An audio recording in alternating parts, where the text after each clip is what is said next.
इतना तो आप लोगों को ऑनलाइन क्लास में मैंने ये पढ़ा दिया है। समाज संस्कृति तथा सामाजिकरण में सामाजिक मूल्य तक हमने बता दिया है, और उसके बाद सामाजिक नियंत्रण की भूमिका, मूल्य की विशेषताएं, ये सब बता दी है। अब देखिए, और ये क्लास अब आप लोगों का हाफ ईयरली एग्ज़ाम होने और डेमो क्लास सब लोग दे लीजिए। फिर हाफ ईयरली एग्ज़ाम होने वाला है, आप लोग उसको पढ़ के दीजिए, और फिर जब तक एग्ज़ाम नहीं होता है ऑनलाइन और वीडियो में आप लोग पढ़ लीजिए। फिर उसके बाद से रोज़ का रोज़ जब हाफ ईयरली एग्ज़ाम हो जाएगा तब पढ़िए, ठीक है। वीडियो भी पढ़ा देंगे, बना देंगे, और ऑनलाइन क्लास भी पढ़ा देंगे। आज पढ़ा रहे हैं मानदंड। देखिए, हम आप लोगों को बता चुके हैं कितनी बार कि मैकाइवर और पेज के अनुसार समाज सामाजिक मूल्यों का, सामाजिक संबंधों का जाल है। क्या बताए थे कि समाज जो है सामाजिक संबंधों का जाल है। ये मैकाइवर और पेज का अमेरिकन समाजशास्त्री जो है उन्होंने कहा है कि समाज सामाजिक मूल्यों का, संबंधों का जाल है। इसका सीधा अर्थ है कि समाजशास्त्र के अंतर्गत हम जिस समाज शब्द का प्रयोग करते हैं वह कोई सरल व्यवस्था नहीं है। ऊपर से समाज भले ही सरल हो, किंतु जब इसकी आंतरिक व्यवस्था की ओर दृष्टिपात करते हैं तो ऐसा प्रतीत होता है कि समाज एक जटिल व्यवस्था है। इसके अंतर्गत आसानी ने नहीं समझा जा सकता। हम सरलता से जटिलता की ओर बढ़ते हैं, ठीक है। अब है इसका है मानदंड की परिभाषा। इसमें और देख लीजिए,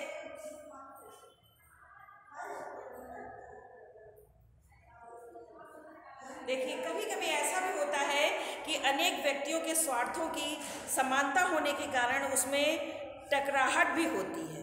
ये सब है हमारा मानदंड, एक स्टैंडर्ड मानदंड। मानदंड मतलब क्या होता है? नॉर्म्स कि बताया हमने कि समाज सामाजिक संबंधों का जाल है, उसी के अनुसार हमारा सब कार्य होता है। अब देखिए मानदंड की परिभाषा। मानदंड की जो परिभाषा विद्वानों ने दी है वो निम्न प्रकार है। अनेक मानदंड में भी मैंने बताया कि कोई भी पूछा जाए तो सबसे पहले आप समाजशास्त्रियों की परिभाषा, कम से कम 2 समाजशास्त्री की परिभाषा देंगे। देखिए इसमें दिया है मानदंड की परिभाषा। वीर स्टीव ने कहा है कि एक मानदंड संक्षेप में प्रक्रिया का मानकीय प्रतिरूप है, अपने समाज के लिए स्वीकार करने योग्य कुछ करने का तरीका है। देखिए मानदंड एक स्टैंडर्ड बता दिया गया है कि एक मानदंड संक्षेप में प्रक्रिया का मानकीय प्रतिरूप है, अपने समाज के लिए स्वीकार करने योग्य कुछ करने का तरीका है। वो क्या है? मानदंड। ये वीर स्टीव के अनुसार है। और ग्रीन के अनुसार क्या है?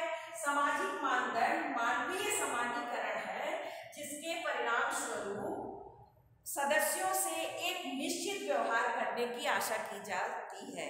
देखिए अब हम किसी भी सभ्य समाज में किसी भी कार्य को करने के लिए उसके एक रूपरेखा बना दिया जाता है, मानदंड बना दिया जाता है कि हमें उसी के अनुसार कार्य करना है।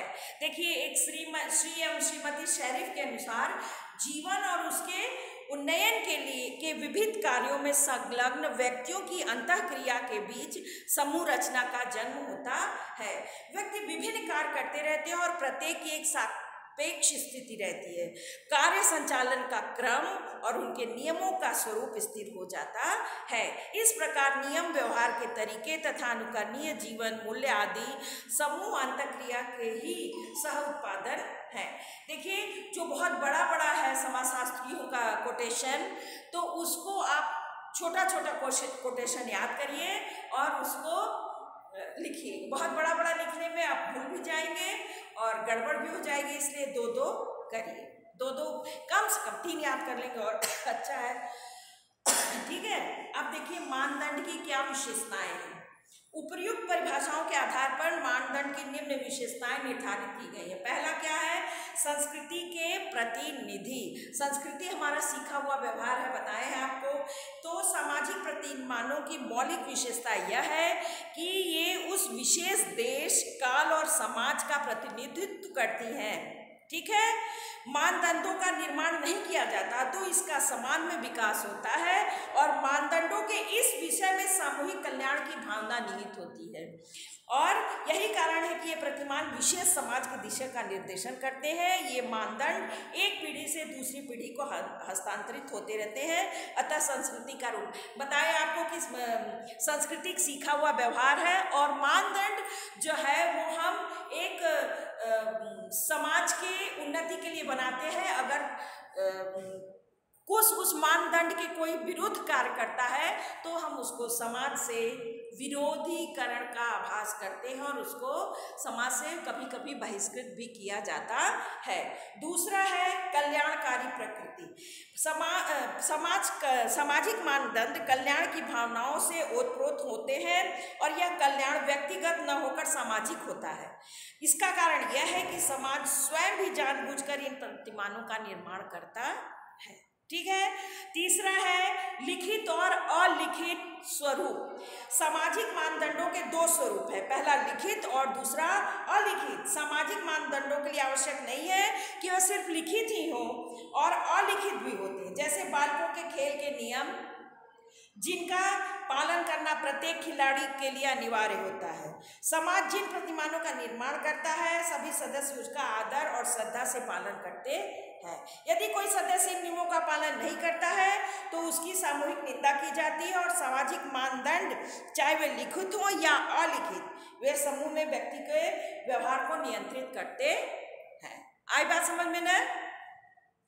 चौथा है कर्तव्यों की भावना। सामाजिक मानदंड कर्तव्य की भावना के साथ आपस में संबंधित होते हैं। सामाजिक प्रतिमानों का पालन इसलिए किया जाता है कि ऐसा करना समाज और व्यक्ति का कर्तव्य होता है। कर्तव्य की भावना के आधार पर ही एक ऐसा निर्धारित होता है कि सामाजिक प्रतिमानों का पालन किया जाता है। फिर है सामाजिक व्यवहार के आधार। सामाजिक मानदंड समाज के व्यवहार के आधार स्तंभ होते हैं। इनका कारण यह है कि इनके साथ व्यक्ति और समाज के जुड़े मूल्य होते हैं और प्रतिमानों का एक विशेष उद्देश्य होता है। अब देखिए इतना समझ में आया, मानदंड की परिभाषा, मानदंड की विशेषता और सामाजिक मानदंड का महत्व। सामाजिक मानदंड का क्या महत्व है कि सामाजिक मानदंड नियम व्यवहार के प्रमाणित तरीके हैं। वास्तव में हमारे व्यवहार का प्रत्येक पक्ष किसी न किसी सामाजिक मानदंड नियम से प्रभावित होता है। खान पान, स्वागत करना, वार्तालाप करना, वेशभूषा, अतिथि सत्कार तथा शिष्टाचार में अपने कुछ सामाजिक मानदंड हैं। ठीक है ना? जो व्यक्ति अपने सामाजिक प्रतिमानों का जितना अधिक पालन करता है उसे उतना ही अधिक सामाजिक समझा जाता, कहा जाता है ना कि ये व्यक्ति बहुत सामाजिक है। तो सामाजिक का क्या मतलब है?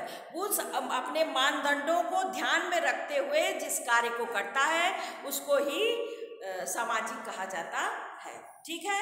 जहाँ एक सामाजिक मानदंडों के महत्व का प्रश्न है, यह सामाजिक सीख की प्रक्रिया को सरल बनाकर व्यक्ति को अपने समूह के अनुरूप बनाता है। इसकी सहायता से व्यक्ति को अपने व्यवहारों की अच्छाई बुराई का परीक्षण स्वयं नहीं करना पड़ता है, बल्कि उसे पहले से ही ये ज्ञात हो जाता है कि विभिन्न दशाओं में समूह से किस प्रकार के व्यवहारों की आशा करता है। देखिए आप लड़की हैं और आप जानते हैं कि हमारे माता पिता हमसे किस तरह का व्यवहार चाहते हैं, हमसे क्या करवाना चाहते हैं, और भाई से क्या करवाना, सबका एक मानदंड। देखिए लड़कियां हमेशा, ये नहीं है कि लड़कों को ही ज़्यादा प्राथमिकता दी गई है, लड़कियों को भी प्राथमिकता दी गई है, लेकिन किनका क्या कार्य, एक मानदंड बना है कि लड़कियों को ये करना है, तो उसके अनुसार अगर आप काम नहीं करेंगे तो समाज आपको उपेक्षित कर देगा। आई बात समझ में?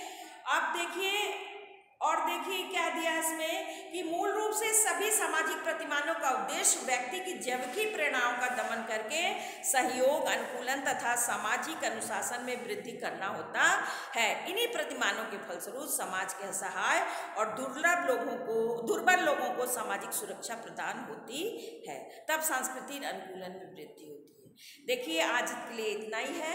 कल मैं आप लोगों को उसमें ऑनलाइन क्लास में साझा, मिश्रित तथा विरोधपूर्ण संस्कृति पढ़ाऊंगी।